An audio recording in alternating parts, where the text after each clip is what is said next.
Today we will discuss the Wyckoff method. We will explore how it is identified on the charts, break down its different phases, and examine detailed examples in the cryptocurrency market. What is the Wyckoff method? The Wyckoff method is an effective chart analysis technique that helps identify market entry and exit points by correctly determining market phases. These phases are referred to as either distribution or accumulation. In other words, the selling off or gathering of assets. In this video we will cover the most critical aspects of the method and share rules for identifying it on charts. Let's start with the phase called distribution. This is when major players or big hands offload an asset, causing its price to decline. For example, we have a trading range forming. The most important first rule of the Wyckoff method is that a trading range develops with deviations. What is a deviation? It occurs when there is a breakout from the price range, followed by absorption back downward into the range. Let me illustrate this.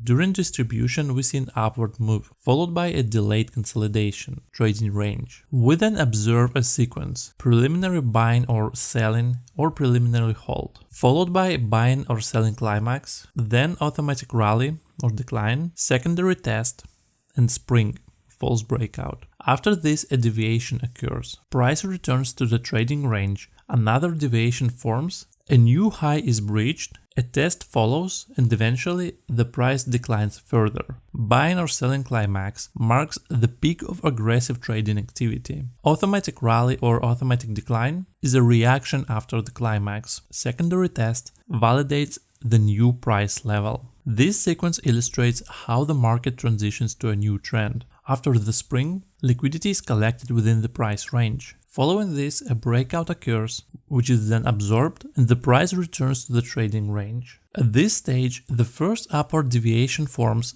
called upthrust. This is followed by U-tat, upthrust after test, where another deviation breaches the high, typically forming an order block. Next, a test of this order block occurs, followed by last point of support. Finally, a decisive breakout happens. To confirm that distribution phase has fully played out, we look for a breakdown below the spring's low. Once price drops below this level, it signals that distribution is complete. The market may then transition to a new phase, such as accumulation, redistribution, or another stage of the cycle. So, the most important thing is that the price of the asset moves below this range. When it drops below the spring, our phase has fully played out. The key in the method is having deviations. Here, deviations are the first, second, and the third ones. When there is a breakout from our trading range, I've marked the range here, leaving the background visible for clarity. Then absorption happens, and the price returns to the range. Then another breakout upward occurs, and the price returns to the range again. After another deviation, we return to the range, and then the decline begins. Assets start to be dumped because large players have already distributed their holdings within this price range, and then the price moves down.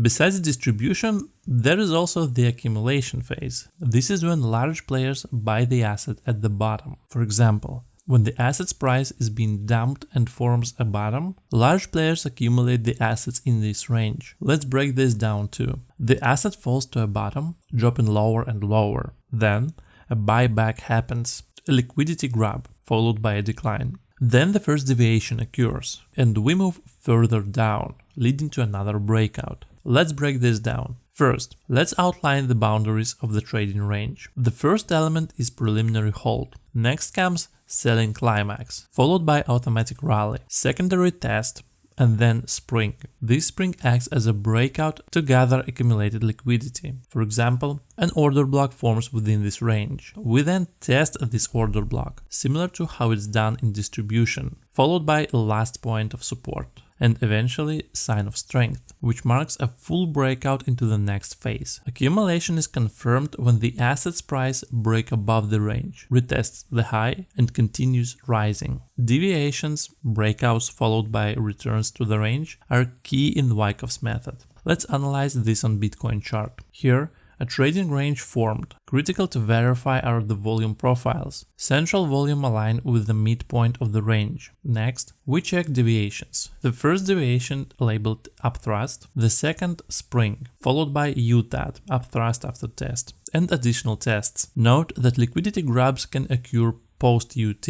First, the UT, then a liquidity grab, followed by a spring at the lows. We see 3 deviations here, similar to earlier examples. After testing the hourly order block, price breaks below the STNB level, entering a new phase. In Bitcoin's case, a mini distribution occurred. Buying climax from UTAT, a spring, and price dropping below the spring. This led to the next phase. Examples show distribution and redistribution phases. During redistribution, price declines twice within the same range. Large players dump holdings repeatedly. Deviations mark each stage, confirming the phase. For accumulation, observe how price forms a bottom after a downtrend. For example, Bitcoin's local bottom in summer 2023, automatic rally, secondary test, and deviations at the top. After completing this phase, Bitcoin rallied upward, with the liquidity grab at the lows before launching into a new markup phase. Similarly, at Bitcoin's 15K bottom, after a downtrend, we saw AR, PC, and deviations, Breakout 1 and Breakout 2. Order matters little. Deviations can occur first at the top or bottom. Let me show you a clear example with the Link coin, where there's been a lot of distribution and reaccumulation.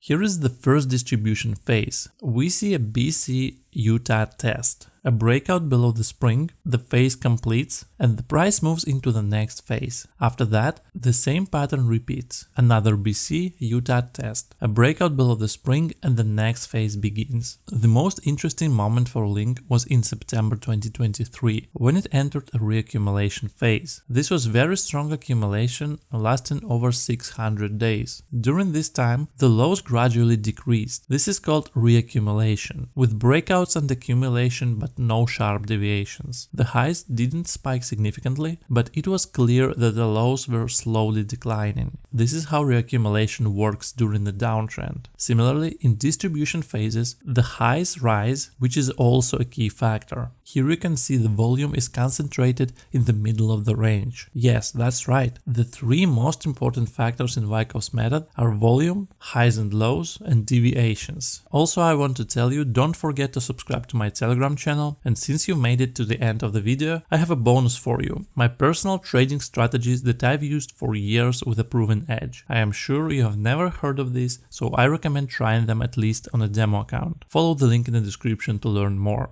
Also, don't forget to subscribe to my YouTube channel and leave a like on this video. Thanks for watching and see you at the top.